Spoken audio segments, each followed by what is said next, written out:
சூரியனா சார், இதுல பாஜக எதிர்ப்பு அப்படின்ற திமுகவுடைய இந்த வியூகம் தமிழ்நாட்டுக்குள்ள கை கொடுக்குதுன்னு தானே எடுத்துக்க முடியும்? நிச்சயமா இல்லைங்க. அதாவது இப்போ என்னோட சகோதரர் கரையான்லாம் சொன்னார், 1999 மார்ச்சில் இப்போ அலையன்ஸ் வச்சாங்களே பிஜேபியோட, அடல் பிகாரி வாஜ்பாய் பிஜேபி வச்சாங்களா, அப்போ அது கரையான தெரியலையா? அப்போ தெரியலையா? அப்போ என்ன சொன்னார், மார்ச் மாதம் 1999 கலைஞர் முரசொலியில் ஆர்எஸ்எஸ் ஒரு தீக்கா மாரி ஒரு சோஷியல் ஆர்கனைசேஷன் சொன்னார். புரியுங்களா? அப்ப தெரியல, இப்போ உங்களுக்கு தெரியுது. இல்ல ஒரு நிமிஷம் இல்ல, நான் பேச முடிச்சப்ப உங்க டைத்துல பேசுறேன் தயவு செய்து என் நண்பரே.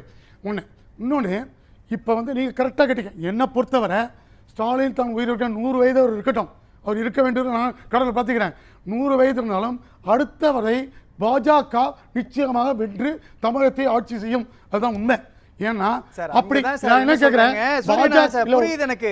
ஒரு நிமிஷம் இல்லைங்க சார், அவங்க சொல்றது பாஜக தமிழ்நாட்டுக்குள் நுழைய முடியாதுன்றது மறைமுகமாக அதிமுகவுக்கும் கொடுக்கப்படுகிற எச்சரிக்கை, பாமகவுக்கு கொடுக்கப்படுற எச்சரிக்கை, தொடர்ச்சியான தேர்தல் தோல்விகள் எது அதுக்கான நியாயம் இல்ல, அதுதானே அவங்க பேசுறாங்க. நோட்டா கீழே இருந்த பாஜக கூட்டணி இன்னைக்கு 18% உங்களுக்கு இந்த எலெக்ஷன்ல கார்ப்பரேஷன் புரியுது சார் வாங்கும் போது சுமன் கவி சொல்ற ஒரு லாஜிக் புள்ளி இருக்கு இல்லையா, பாஜக வாக்கு வங்கியை உயர்த்திருச்சு. சரத்குமார் எங்க போனாரு, ஜான் பாண்டியன் எங்க போனாரு, சரத்குமார் இல்ல, ஏசி சண்முகம் எங்க போனாரு, அந்த டைம் இல்ல. இன்னைக்கு பாஜக குள்ள வந்துட்டாரு சார், அவரு கட்சியை கழிச்சிட்டு வந்துட்டாரு. இப்போ இந்த த்ரெட்டன் தான் நாளைக்கு அதிமுகவுக்குன்றாரு. இல்ல ஏங்க, அப்ப நீங்க வந்து அப்ப அலையன்ஸ்ல இருக்கும்போது அப்ப பயம் இல்லையா? அதான் நான் அலையன்ஸ்ல இருக்கும்போது பிஜேபி நல்ல கட்சி, தூய்மையான கட்சி, உண்மையான கட்சி, மத சார்பற்ற கட்சி. இவங்க மதத்துல பேர்ல உள்ள கட்சியெல்லாம் சேர்த்துப்பாங்க, முஸ்லீம் லீக்ங்கிற பேர் வச்சுப்பாங்க, அந்த கட்சியெல்லாம் சேர்த்துப்பாங்க. கட்சி எதுவும் தவிர சொல்ல, மதத்தின் பேரால் உள்ள கட்சிகளை சேர்த்துக்கும் போது மத சார்பற்ற கட்சி. ஆனா மதத்தில் பேர் இல்லாத கட்சிகள் கூட்டணி இருக்கும்போது அது மத சார்பற்ற கட்சி இல்லை. இது இவங்களோட லாஜிக்கே. நான் என்ன கேட்குறேன், நீங்கள் திமுக இப்போ ஸ்டாலின் சொன்னதுக்கு உங்கள் பாயிண்ட்டுக்கு வரேன். அப்படி திரு ஸ்டாலின் அவர்கள் கருப்பு சிவப்பு இருக்கும் வரை நாம் பாஜக வர முடியாது, ஆட்சி செய்ய முடியாதுன்னு சொல்லும்போது, கருப்பு சிவப்பு அதாவது திமுக தான் மெயின் அப்படின்னு சொல்லும்போது, காங்கிரஸ்டையே கையேற்றணும், மற்ற கட்சிகள்கிட்ட ஏன் போய் சேரணும், மற்ற கட்சியில ஏன் சேர்க்கணும்? நீங்க தான் ரொம்ப ஸ்ட்ராங்கா இருக்கீங்க இல்லையா? சரி, அப்படியே 21 கட்சியில சேர்க்கணும். சரி, ஓகே சார், நான் இப்ப புரிஞ்சுக்கிறேன். இல்ல சார், நான் புரிஞ்சுக்கிறேன் சார். முதலமைச்சர் ஸ்டாலினை பொறுத்தவரையோ அல்லது திமுக கூட்டணியை பொறுத்தவரையோ, திமுகவை பொறுத்தவரையோ எங்களுடைய முதன்மை பிரதானமான எதிரி பாஜகன்னு சொல்லுது. நாங்க தான் தமிழ்நாட்டில் லீட் பண்றோம், என்டிஏ தான் லீட் பண்ணுது, அதிமுக கிடையாதுன்னு ஒரு கட்ஸோட சொல்லிட்டு நான் திமுகவை எதிர்த்து ஆட்சிக்குள்ள வருவேன்னு பாஜகவால சொல்ல முடியுமா? இல்ல, அப்படி ஏன் சொல்லணும்?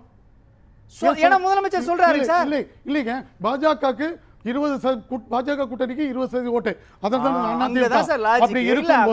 அங்க முதலமைச்சர் ஸ்டாலின் சொல்றாருல்ல, நான் பாஜகவை வெறுக்கிறேன், நான் பாஜகவை எதிர்க்கிறேன், அரசியல் களத்தில் தோற்கடிக்க நினைக்கிறேன் அப்படின்னா இதே வியூகத்தை பிரதமர் நரேந்திர மோடியோ உள்துறை அமைச்சர் அமித்ஷாவோ சொல்லலாமே, ஏன் அந்த இடத்துல பின்வாங்குறாங்க? அதுதாங்க, மத சார்புள்ள கட்சிகள் மைனாரிட்டி ஓட்டுக்காக இவ்வாறு பேசுகிறார்கள். இதுதான் உண்மை, இதுதான் உண்மை. அதாவது பாஜக 22 மாநிலத்துக்கு மேல இது பண்றது. ஈவன் பக்கத்தில் உள்ள ஆந்திராவில் கூட பிஜேபி இருக்கு. அங்க உள்ள மாநிலங்கள்லாம் முதலீடுகள் பல லட்சம் கோடி பண்ணிட்டு இருக்காங்க, வந்துட்டே இருக்கு. தமிழ்நாட்டில் தான் அந்நிய முதலீடோ மற்ற முதலீடுகளோ வராமல் இருக்கு. இதுதான் எதிர்த்து உண்மை. இன்னும் சொல்ல போனா பிஜேபி மிகப்பெரிய வளர்ச்சி அடைந்து கொண்டிருக்கிறது என்பது நிதர்சன உண்மை. இதுக்கு வந்து உதாரணம், கடந்த காலத்தில் உத்தரப்பிரதேசில் முலாயம் சிங் யாதவ், காங்கிரஸ், மாயாவதி தான் இருந்தாங்க. காங்கிரஸ் பிஜேபி 4th இருந்துச்சு. இப்போ எப்படி இருக்கு? முன்பு லல்லு பிரசாத், பீகார்ல லல்லு பிரசாத் யாதவும் காங்கிரஸும் நிதிஷ்குமாரும் முன்னேறிதாங்க. இப்போ எப்படி இருக்கு? அதே மாதிரி மகாராஷ்டிராவில் காங்கிரஸும் சிவசேனாவும் இருந்துச்சு. ஆமா, இப்ப எப்படி மாதிரி இருக்கு?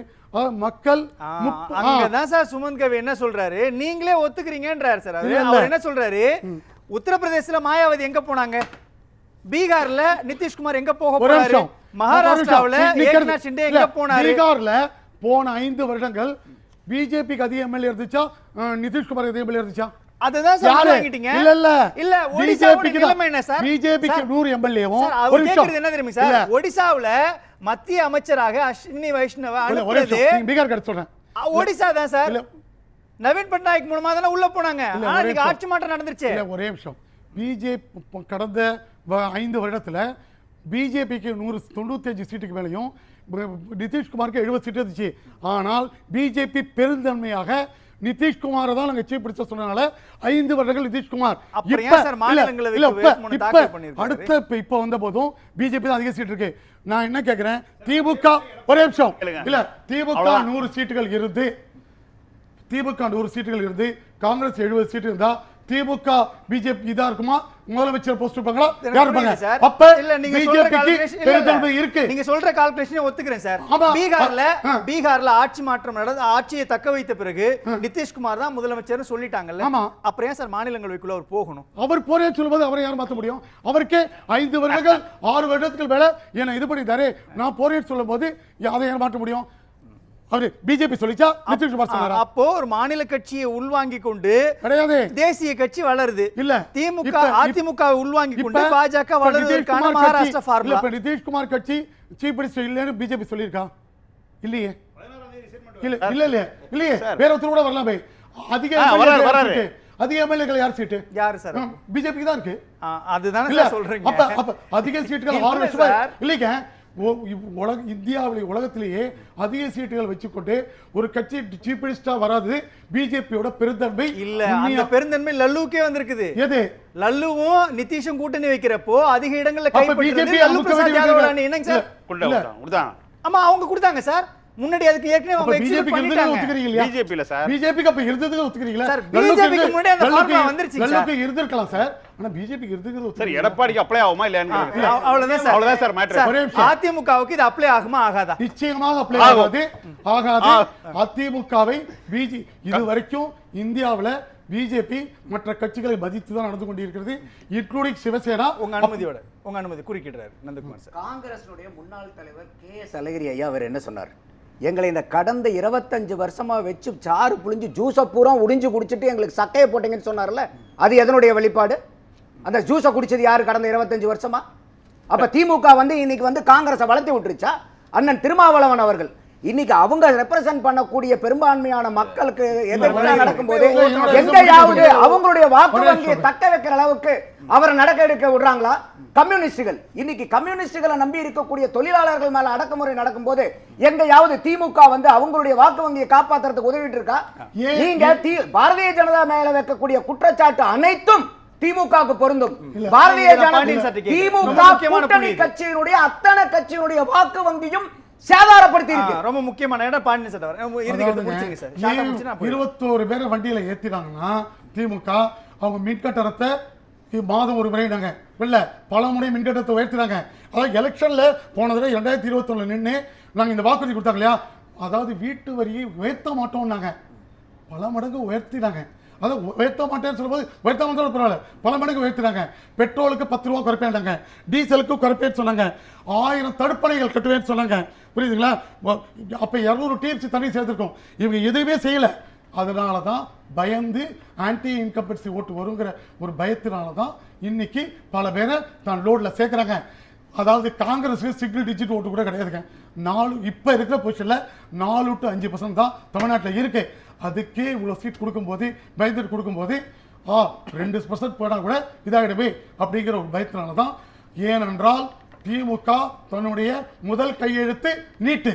இவ்வளோ கொடுத்த வாக்குறுதிகளை நிறைவேற்றாத காரணத்தினால்தான் திமுக பயப்படுகிறது. அதனாலதான் மற்ற கட்சிகளை உள்ளே சேர்க்கிறது. ஆனா இல்ல ஒரு நிமிஷம் எனக்கு டைமே கொடுக்கல. ஆனால் பிஜேபி 80 கோடி மக்களுக்கு இலவச உணவு கொடுக்கிறது, அரிசி பருப்பு கோதுமை கொடுக்குது. அதே மாதிரி 55 கோடி மக்களுக்கு இலவச மருத்துவ காப்பீடு கொடுத்திருக்கு. 25 கோடி மக்களை கரையான் சொல்ற 25 கோடி மக்களுக்கு வறுமை கோட்டில் கொடுத்துலாம். இதெல்லாம் இவ்வளவு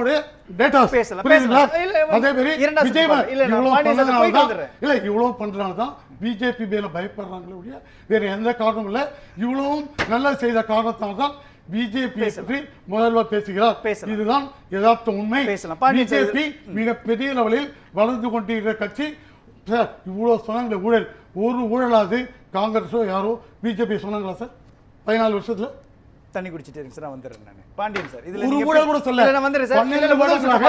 ஊழலே செய்யாத ஊழல் குற்றச்சாட்டு இல்லாத ஒரு கட்சி. அந்த கட்சி ஊழல் செஞ்சா அது மக்கள் பணத்தை கொள்ளையடிச்சு ஆதர்ஷ் ஊழல், போஃபோர் ஊழல், கோல் ஊழல், A to Z ஊழல் அவ்வளவு செய்த காங்கிரஸ் திமுக கூட்டணி ஏன் பிஜேபி பயப்படுதுன்னா ஊழல் செய்யல, நாங்கள் கரையான் மூலம் மக்கள் பணத்தை அழித்து விட்டோம், மக்கள் பணத்தை கொள்ளையடித்து விட்டோம், அதனால் பிஜேபி ஊழலற்ற கட்சி 25 கோடி மக்களை வறுமை கொண்டு வந்துச்சு, அதனால பயப்படுறாங்க. அதனால இந்த 50% மக்கள் வந்து என்ன சொல்லியிருக்காங்கன்னா நிச்சயமாக பிஜேபிக்கு இது பண்றான்னு சொல்லியிருக்காங்க. அதுல இருந்து என்ன தெரியுதுன்னா திமுக தான் அதிமுகவை எதிர்க்கின்ற பாரம்பரிய இதை மாற்றியதுனால மற்ற கட்சிகளும் வளர்கிறது. திமுக எப்பப்ப பிரச்சனைகள் ஏற்படுத்துகிறதோ, எப்பொழுது ஊழல்கள் அதிகம் வருகிறதோ, அப்ப மக்கள் ஊழலற்ற ஆட்சியை, அதாவது பாஜகவை மக்கள் விரும்புகிறார்கள்.